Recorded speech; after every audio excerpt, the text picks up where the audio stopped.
വാർത്തകൾ വിശദമായി. മാതാപിതാക്കളെ ബഹുമാനിക്കണമെന്ന ദൈവകൽപ്പന ഉദാഹരണ സഹിതം കുട്ടികൾക്ക് കാണിച്ച് മാതൃകയായിരിക്കുകയാണ് ബാംഗ്ലൂർ മാണ്ഡ്യ രൂപതയിലെ സെയിന്റ് ജോസഫ് ആൻഡ് ക്ലാരറ്റ് ഇടവക.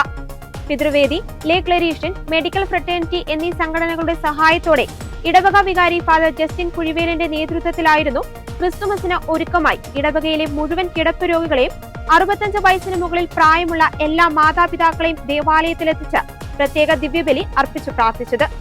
സെയിന്റ് ജോസഫ് ആൻഡ് ക്ലാരറ്റ് ഇടവക വികാരിയും ക്ലരീഷ്യൻ സഭാംഗവുമായ ജസ്റ്റിൻ കുഴിവേലിൽ അച്ഛന്റെ നാളുകളായുള്ള സ്വപ്നമായിരുന്നു ഇടവകയിലെ മുഴുവൻ കിടപ്പ് രോഗികളെയും മുതിർന്ന മാതാപിതാക്കളെയും ദേവാലയത്തിലെത്തിച്ച് അവർക്കായി ബലിയർപ്പിച്ച് പ്രാർത്ഥിക്കുക എന്നത്. നാളുകളായി നാട്ടിൽ നിന്നും ബാംഗ്ലൂരിലേക്ക് കുടിയേറിയ കുടുംബങ്ങളിലെ പ്രായമായ മാതാപിതാക്കൾക്ക് സ്വന്തം ഇടവക ദേവാലയത്തിൽ ഒരു ദിവ്യബലിയിൽ സംബന്ധിക്കുവാൻ കഴിഞ്ഞതും പ്രത്യേക പരിഗണന ലഭിച്ചതും അവരെ സംബന്ധിച്ച് വലിയ സന്തോഷത്തിന്റെ അനുഭവമായി മാറി.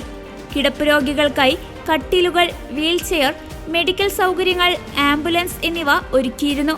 ഇടവക വികാരി ഫാദർ ജസ്റ്റിൻ കുഴിവേലിൽ വിശുദ്ധ കുർബാന അർപ്പിക്കുകയും കുർബാന മധ്യ നൽകിയ സന്ദേശത്തിൽ തന്റെയും ഇടവകയുടെയും പ്രാർത്ഥനയും വാത്സല്യവും കുർബാനയിൽ പങ്കെടുത്ത മാതാപിതാക്കളെ അറിയിക്കുകയും വിശുദ്ധ കുർബാനയിൽ പങ്കെടുത്ത എല്ലാ സൺഡേ സ്കൂൾ കുട്ടികളോടും മാതൃകയാകാനും ഈ കാലഘട്ടത്തിൽ കുട്ടികൾക്ക് നൽകുവാൻ കഴിയുന്ന ഏറ്റവും വലിയ മതബോധനം ഇതാണെന്നും പറഞ്ഞു.